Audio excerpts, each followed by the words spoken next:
Hello नमस्कार। आजच्या ह्या माझ्या नवीन व्हिडिओमध्ये तुमच्या सर्वांचं मी मनापासून स्वागत करते। आज आपण पाहणार आहोत आपल्या घरातील विंडो आणि स्लाइडिंग मधला जो कचरा सोप्या पद्धतीने साफ कसा करू शकतो। स्लाइडिंग मधला कचरा म्हटलं तर खूप किचकट काम वाटतं, कारण स्लाइडिंग मध्ये खूप कचरा, धूळ, जाळी जमा होते आणि किचकट जागा असल्यामुळे ते साफ करणंही अगदी किचकट वाटतं। आता इथे माझ्या नवीन घराच्या बाजूलाच कन्स्ट्रक्शनचं काम चालू आहे, त्यामुळे स्लाइडिंग आणि खिडकीवर खूप जास्त धूळ जमा होते। तसंच या काचा ट्रान्सपरंट असल्यामुळे धूळ लगेच दिसून येते। इथे मला 15 ते 20 दिवस झालेले आहेत राहायला येऊन, तरीही मी खिडकीची क्लिनिंग केलेली नाहीये। तर आज आपण पाहूया खिडकीची आणि स्लाइडिंगची सफाई अगदी सोप्या पद्धतीने आपण कशी करू शकतो। इथे बघा स्लाइडिंग मध्ये किती घाण जमा झालेली आहे आणि ही जागा किचकट असल्यामुळे आपण सफाई करायला टाळतो, पण या किचकट जागेची सफाई करणं खूप सोपं आहे। त्यासाठी आपल्याला लागणार आहे एक जुना टाकाऊ ब्रश।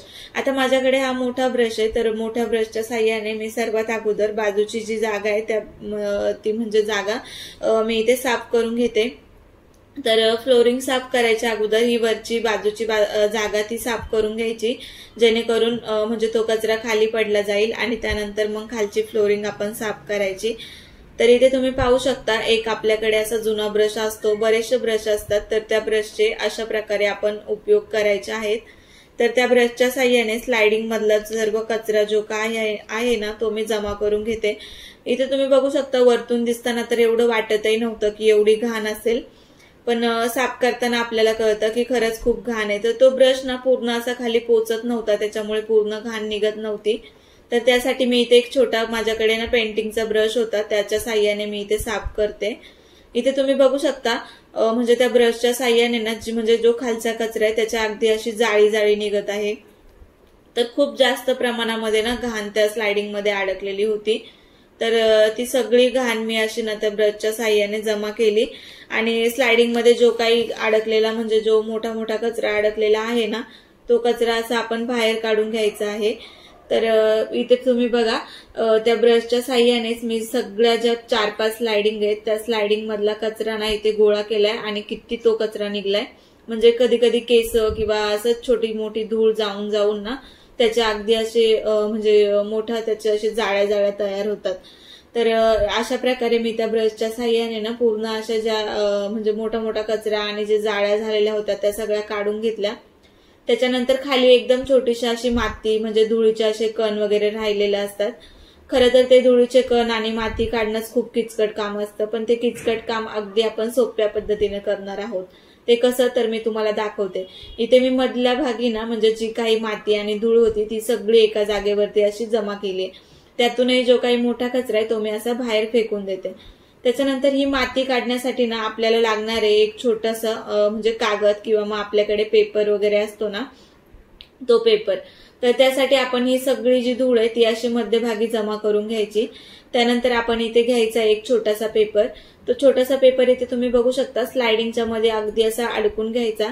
जसं आपण सुपलीमध्ये कचरा भरतो ना त्याच प्रकारे म्हणजे असं त्या स्लाइडिंग मध्ये अडकून घ्यायचं आणि मग नंतर ब्रशच्या साहाय्याने ना अगदी त्याच्यावरती अशी ती जी काही धूळ माती आहे ना ती भरून घ्यायची। इथे तुम्ही बघू शकता ही छोटीशी जी माती आहे ती आपल्याला हाताने काढणं अगदी म्हणजे अशक्य आहे, ती काय लवकर येण्यासारखी नसते। आणि ओल्या कपड्याने म्हणजे तिथे लगेच पुसून घेतलं तर लगेच तिथे म्हणजे त्या मातीचा गाळ होतो किंवा लगदा होतो। त्याच्यासाठी म्हणजे छोटे छोटे जे मातीचे कण धूळ आहे ना ती आपण अशा प्रकारे ह्या कागदाच्या म्हणजे साहाय्याने ना पूर्ण सगळी धूळ आपण अशा प्रकारे काढून घ्यायची। तर इथे तुम्ही बघा 4ही स्लाइडिंग म्हणजे जेवढ्या काही स्लाइडिंग होत्या तेवढ्या स्लाइडिंग मधली छोटे छोटी जी काही धूळ आहे ती धूळ मी अशा प्रकारे इथे काढून घेते। तर हे किचकट असलेलं जे काम आहे ना ते अशा रीतीने जर केलं ना तर ते अगदी आपल्याला सोपं वाटून जातं। त्यानंतर एक ओलं कापड घ्यायचंय, ते असं स्लाइडिंग वरती ठेवून घ्यायचं। त्याच्यानंतर आपल्याला काय करायचं, आपला जो ब्रशचा दांडा आहे किंवा मग आपल्या घरामध्ये स्क्रू ड्रायव्हर असतो ना तर स्क्रू ड्रायव्हरच्या साहाय्याने तो रुमाल असा सरकवत पुसून घ्यायचा आहे। त्यासाठी सर्वात अगोदर आपल्याला त्याची म्हणजे जी धूळ आहे ना ती धूळ आपण त्या पेपरमध्ये तशी भरून घ्यायची, त्याच्यामुळे हे कपडा जास्त खराब होणार नाही किंवा मग म्हणजे छोटे छोटे कण राहिलेले असतात ते तुम्ही इथे बघू शकता अगदी त्या कापडाला लागलेले आहेत। पण जर जास्तच अशी माती असेल आणि आपण लगेच ओला कपडा लावला तर तिथे अगदी त्या मातीचा गाळ होऊ शकतो। इथे तुम्ही बघू शकता मी अशाच प्रकारे पूर्ण माझी जी स्लायडिंग आहे ती अगोदर कचरा भरून मोठा मोठा कचरा काढून घेतला, त्यानंतर पेपरच्या साहाय्याने छोटासा कचरा बाहेर काढून घेतला आणि त्यानंतर अगदी हे फडकं ओलं करून त्याच्यानंतर मी त्या ओल्या फडकाने पूर्ण अशी साफसफाई करून घेतली। इथे तुम्ही बघू शकता माझी स्लायडिंग अगदी साफ झालेली आहे। साफ झालेली म्हणण्यापेक्षा तुम्ही स्टार्टिंगलाच बघितलं असेल की ह्यामध्ये किती घाण होती, ती अगदी अशी चकचकीत झालेली आहे। तर अशाच प्रकारे हे किचकट वाटणारं काम ना आपण घरातल्या अशा छोट्या छोट्या ट्रिक्स वापरून ना आपण म्हणजे ते काम अगदी सोपं करू शकतो आणि हे काम अगदी आपल्याला रोज करायचं नसतं, त्याच्यामुळे थोडासा टाइम आपण ह्यासाठी देऊ शकतो। त्यानंतर आता आपण जी काही काच आहे त्या काचेची सफाई करणार आहोत। त्याच्यासाठी मी ऑलरेडी बॉटलमध्ये पाणी घेतलेलं, तर पाणी जास्त घ्यायचंय आणि लिक्विड अगदी थोडंसं टाकायचंय। त्यानंतर हे जे काही लिक्विड बनवलंय ते मी असं काचेवरती पूर्ण असं टाकून घेते। तर हे जे लिक्विड आहे हे म्हणजे आतल्या बाजूने बाहेरच्या बाजूने दोन्ही बाजूने छान असं स्प्रे करून घ्यायचंय।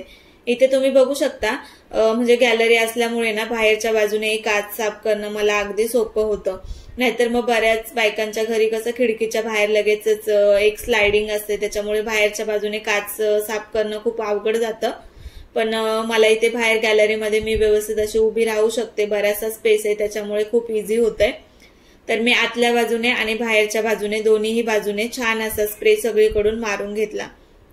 काचा ट्रान्सपरंट असल्यामुळे ना बाहेरच्या बाजूने जास्त धूळ बसते, ती लगेच दिसून येते। इथे मी एक स्पॉन्जची घासणी घेते आणि त्या घासणीने ना नॉर्मली मी अशी घासून घेणार आहे, कारण आणि त्या घासणीला ना साबण वगैरे काहीच लावायचं नाहीये, म्हणजे ऑलरेडी आपण त्याच्यामध्ये थोडंसं लिक्विड टाकलेलं आहे, त्याचा थोडासा फेस होतोच आहे, तर त्यानेच आपण असं घासून घ्यायचंय। तारेच्या घासणीने अजिबात घासायचं नाही, कारण तारेच्या घासणीचे लगेच त्याच्यावरती डाग पडतात। मी दोन्ही बाजूने घासून झाल्याच्या नंतर एक ओलं कापड घेतलं आणि त्या कापडाने ना मी पूर्ण अशा स्लायडिंग या पुसून घेते। तर विम लिक्विड टाकतानाच ना आपण एकदम थोडंच टाकायचंय, जेणेकरून काचेवर जास्त फेस होणार नाही आणि मग नंतर ओल्या कापडाच्या साह्याने पुसायलाही अगदी सोपं जाईल। इथे तुम्ही बघू शकता मी पूर्ण काचा छान अशा पुसून घेतलेल्या आहेत। त्यानंतर इथे एक आपण ट्रिक करणार आहोत। तर मी इथे एक वायफर घेतला आपल्या घरातला, त्या वायफरला एक असं सुक्क कपडा बांधून घ्यायचा आणि ते अटकवण्यासाठी मी तिथे एक छोटासा रबर बांधून घेतला, इथे तुम्ही बघू शकता।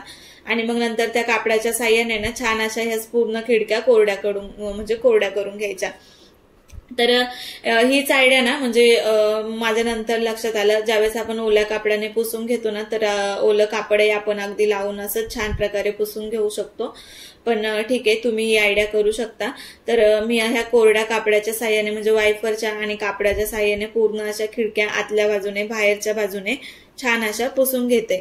तर अशाच्या छोट्या छोट्या ट्रिक आपण आपल्या म्हणजे अगदी घरातल्या वस्तूंपासून किंवा घरातलं जे काही किचन मधलं सामान आहे अगदी जास्तीचे पैसे खर्च न करता किंवा जास्तीचा वेळ न घालवताना असे आपण घरामध्ये आपले जे काही कानेकोपरे असतात त्यांची अगदी अशी साफसफाई करू शकतो। इथे तुम्ही बघू शकता माझी स्लायडिंग आणि खिडकीची जी काही काच आहे ती अगदी कमी वेळामध्ये ना चकाचक झालेली आहे, तीही अगदी सोप्या पद्धतीने। चला तर मग माझी खिडकीची काच आणि स्लायडिंग दोन्हीही अगदी चकाचक झाले। आता सण येतोय, पाडव्याचा सण, आणि हे म्हणजे पाडवा म्हणजे नवीन वर्षातला पहिला सण, तसंच आपलं नवीन वर्ष चालू होतं। तर तुम्हालाही तुमच्या घरातली साफसफाई करायचीच असेल तर अशा छोट्या छोट्या काही ट्रिक्स आणि म्हणजे जे काही टूल्स आहेत हे वापरून आपण आपल्या घरातली साफसफाई रोजच्या म्हणजे टायमातला 10 मिनिटं 15 मिनिटं देऊन अगदी कमी वेळात सोप्या पद्धतीने करून घेऊ शकतो।